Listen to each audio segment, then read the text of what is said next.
Hello बंधुरा welcome to Bengal flavours. आज के आमी बनाते चलेছি काश्मीरी आलूर दम। तो चलुन शुरू करा जाक। प्रथमेই একটা পেস্ট তৈরি করে নেব। এখানে আমি পোস্ত, চারমগজ, কাজু নিয়ে নিয়েছি আর নিলাম কতগুলো কাঁচা লঙ্কা। তো আমি আলুগুলো প্রেসারে দুটো সিটি মেরে সিদ্ধ করে রেখেছি, ছাল সমেত রেখেছি। এবারে ছালগুলোকে ভালোভাবে ছাড়িয়ে নেব।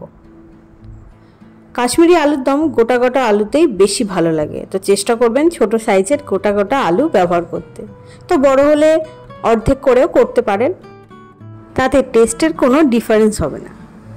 তো দেখুন আমি ছাড়িয়ে নিয়েছি, বাকি সবগুলো আলুই এইভাবে ছাড়িয়ে নেব। কমপ্লিট আমার আলু ছাড়ানো। চলুন এবার কড়াই বসিয়ে দিই। তো কড়াই বসিয়ে দিয়েছি। কড়াইটা গরম হলে এর মধ্যে দিয়ে দেবো 4 চামচ সাদা তেল।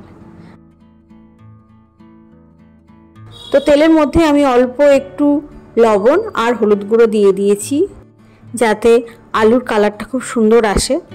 তো এক এক করে আলু ছেড়ে দিয়ে আমি খুব ভালোভাবে এপিট ওপিট করে ভেজে তুলে নেব।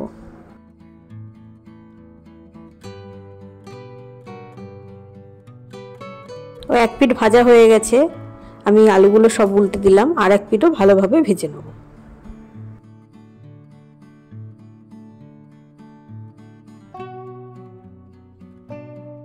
আলু ভাজা কমপ্লিট। এবারে আলুগুলোকে তুলে নিচ্ছি।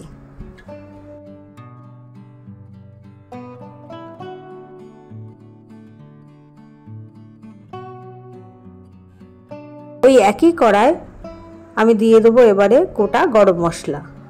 আমি এখানে এলাচ, দারচিনি আর লবঙ্গ ব্যবহার করেছি, আর দিয়ে দিলাম একটা গোটা তেজপাতা অর্ধেক করে।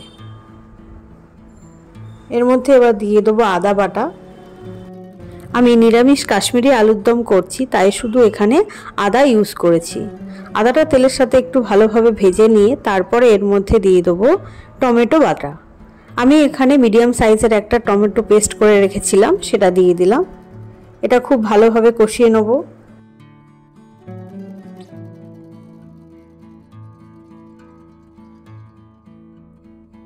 এর মধ্যে এবার দিয়ে দেবো তৈরি করা পেস্টটা, পোস্ত, কাজু, চারমগজ আর লঙ্কার। তো এটা দিয়েও তেলের সাথে খুব ভালোভাবে কষিয়ে নেব।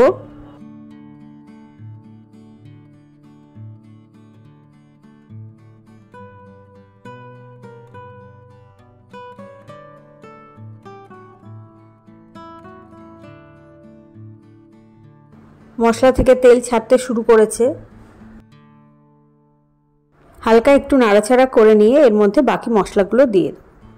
এর মধ্যে দিয়ে দেবো পরিমাণ মতো হলুদ গুঁড়ো, লবণ আর কাশ্মীরি লঙ্কা গুঁড়ো। আপনারা চাইলে এখানে অল্প একটু লঙ্কা গুঁড়োও দিতে পারেন, তবে আমি কাঁচা লঙ্কা ব্যবহার করেছি, তাই এখানে আলাদা করে আর লঙ্কা গুঁড়ো দিচ্ছি না।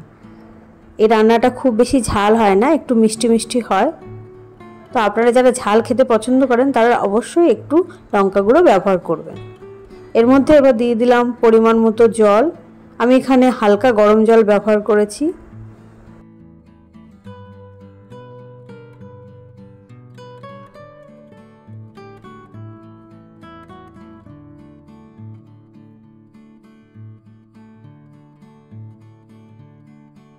ঝোলটা ফুটতে শুরু করেছে। এর মধ্যে এবার দিয়ে দেবো 1 চামচ চিনি, আর দিয়ে দেবো ভাজা আলুগুলো। এটাও খুব ভালোভাবে মিক্স করে নেব।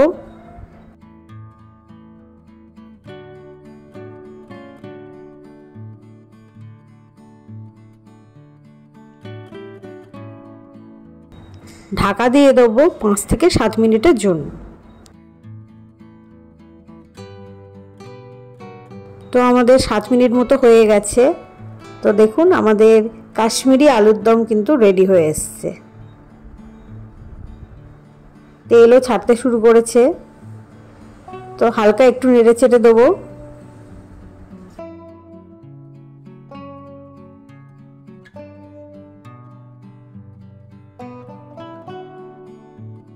উপর থেকে গরম মশলা আর ধনেপাতা ছড়িয়ে দেবো।